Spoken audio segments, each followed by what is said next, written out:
Hello Zero Books readers. In this video we will, over at least one viewer's objection, take a look at women's bodies. Specifically, we will take a look at women's bodies as they're understood by Laurie Penny in her book Meat Market. And we'll look at women's bodies as they were theorized about in the 70s by the radical feminist Shulamith Firestone. And yes, we'll look at women's bodies as eroticized objects of desire. To start, let's take a critical look at one of Laurie Penny's claims in Meat Market. Penny, an avowed anti-capitalist, wrote, "If all women on Earth woke up tomorrow feeling truly positive and powerful in their own bodies, the economies of the globe would collapse overnight." It's an interesting claim, one that is perhaps less counterintuitive than it ought to be. Just how is it that women feeling positive and powerful in their own bodies would do damage to capitalism? At first blush, it seems the assumption Penny is making is that today's capitalism is primarily driven by conspicuous consumption.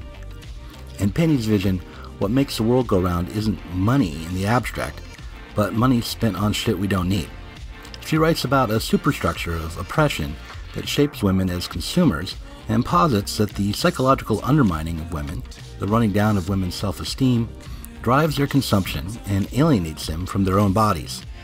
In societies where systems of patriarchy prevail, women have to purchase their gender and their relationships to their bodies as commodities.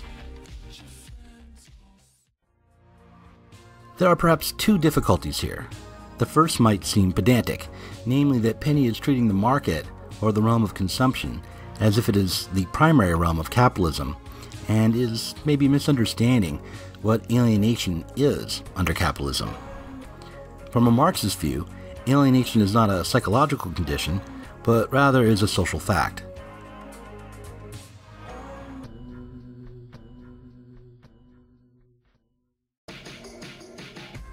Under capitalist exploitation, the worker is alienated from the fruits of her own labor, and the more she produces on the assembly line or through piecework, the more wealth gets away from her. Now, Penny would probably counter that her argument isn't about the consumption of gender alone, but also about gender expression as a kind of production. She in fact does argue that a woman's gender expression produces what she calls gendered capital, and she suggests that the more a woman expresses her gender under capitalism, the more the products of her performance are alienated from her. The pages she dedicates to transsexual women seem to reach something like this conclusion: all women have to fight for gender capital. Trans women merely start out in debit. In any case, let's put the question of whether or not Penny is abusing economic categories aside and move to the second objection, the accusation that Penny might be some sort of gender essentialist.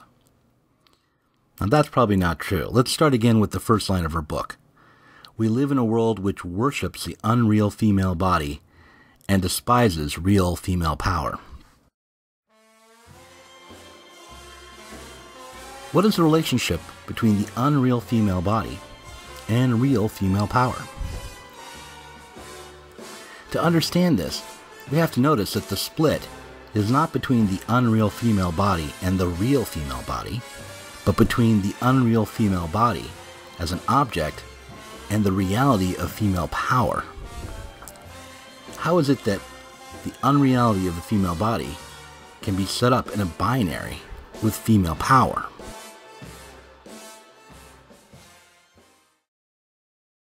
Well, one answer might be found in a recent study of female sexuality published in the Journal of Personality and Social Psychology. During the study, scientists in white lab coats managed to measure the level of physical sexual arousal women presented in response to various sexual stimuli and contrast this to the sexual arousal women self-reported. What they found was that if physical arousal was our guide, then there was no such thing as a straight woman. What the data showed was that nearly all women would present arousal in response to the sight of a naked or sexualized woman. However, the scientists behind the study made sure to emphasize that they were not presenting an argument that the presentation of physical sexual arousal should take priority over self-reporting. As Samantha Allen pointed out in The Daily Beast, straight women's vaginas prove to be omnivores of the genital world, responding even to depictions of chimpanzee sex. But this doesn't mean that straight women aren't straight, any more than it means that they are all secretly into bestiality. Returning to that binary between the unreal female body and female power, we might understand the difference this way. The unreal female body would be the images used as stimuli in the study. The real female body might be aligned with the presentation of arousal as measured by various scientific gadgets inserted here and especially there in order to measure blood flow. And female power would be aligned to the ability that women have to take up both the unreal and the real and render a judgment.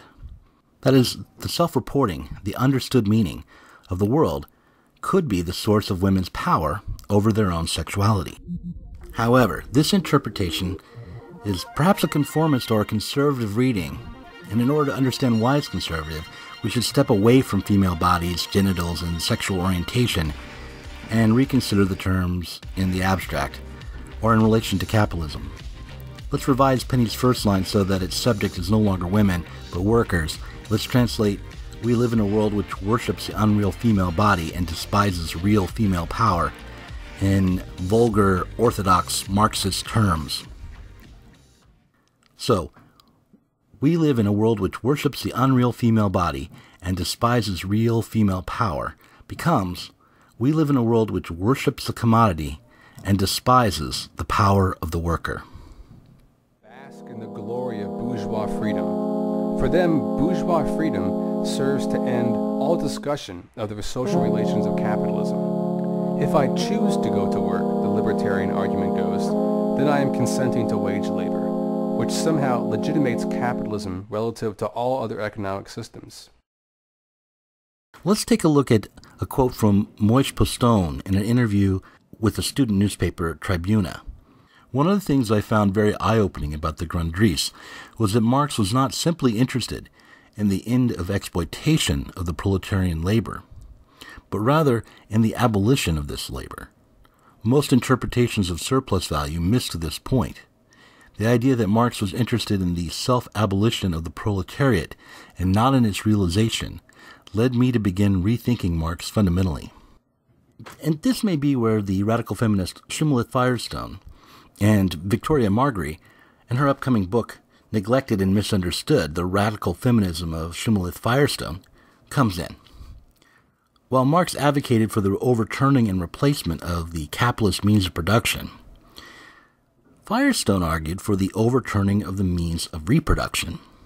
And like Marx, she wanted women to create the conditions wherein womanhood and sex itself would be abolished. But as wild-eyed as it seemed, as scary as it appeared, Firestone's ambitions were at least consistent. Marx was a critic of capitalism who aimed at abolishing wage labor and capitalist production. Those who would pick up his critique and attempt to build a political movement around it are stuck with the question, what sort of relationship, what socio-economic system could replace capitalist exploitation? Shulamith Firestone was a critic of gender roles and capitalism both, and she aimed at abolishing the sex differences that set the terms for both sexual reproduction and the gender roles that she thought sprang from biology. Those who would pick up her critique and attempt to build a political movement around it are stuck with this question.